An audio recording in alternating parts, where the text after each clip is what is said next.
Welcome to Chandwell. My name's Michael and I'm building an N-gauge viaduct based layout with buildings scratch built from card. 3 weeks ago I asked for your thoughts on what should come next. The response was almost overwhelming. I had over 100 suggestions and every single one was thoughtful and extremely helpful, so thank you very much for everyone who responded. I read through them all and I gave the whole scene a lot of thought. In this video, I'm going to show how I used serial packet mockups to visually work through my thoughts. So let's take a look at what's coming next, mocking up a street scene with serial packet.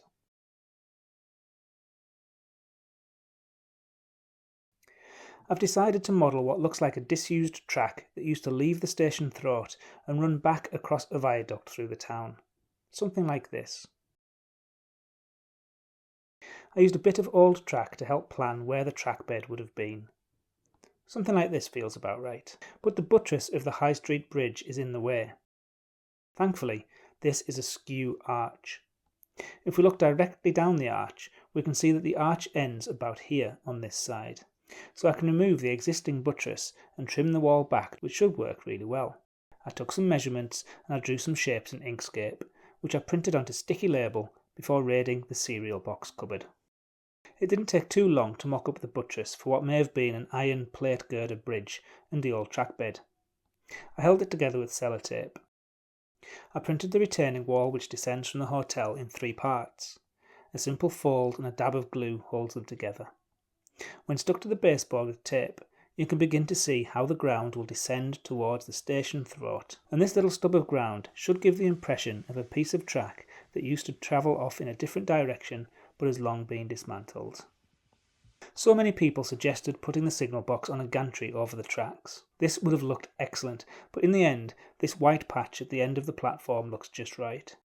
In Chandwell, the box would have been a Midland style one, prefabricated with a hipped roof. I live near Ilkley and the box there was tall with a slight overhang. Using guesswork and photographs, I mocked up something, and although this is far too big, I felt it was on the right lines. I saw some examples online of other boxes with a double overhang. This would have been perfect here. I read as much as I could on Midland signal box design, and I think I eventually worked out the dimensions. About 20 feet long, 12 feet wide, and on an 8-foot base. With these measurements and plenty of photos online, I drew a simple net in Inkscape and printed it onto sticky label.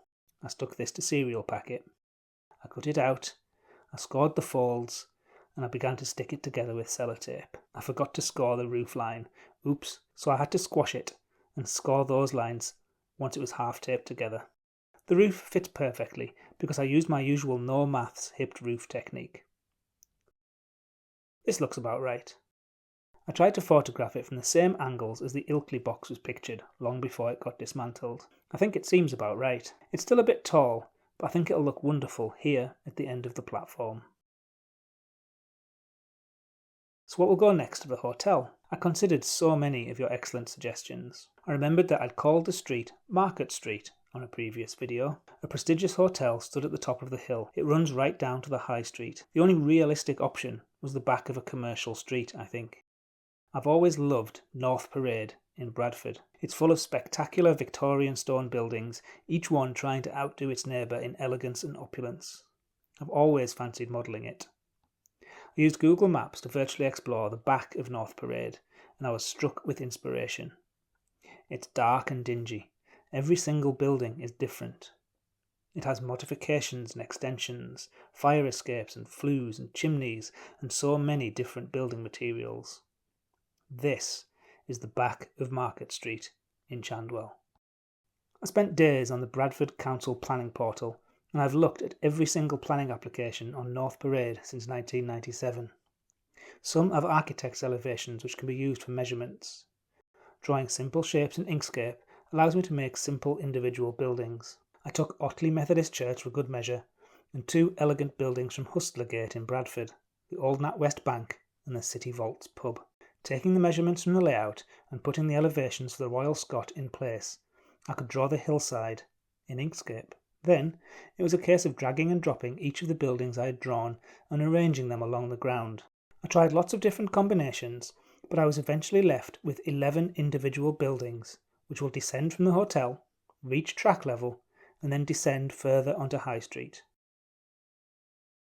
It was a simple job to print these onto sticky label, stick it to a cereal box, and then arrange them down the hill on the layout.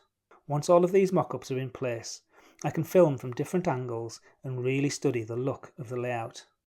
I think I'm onto a winner.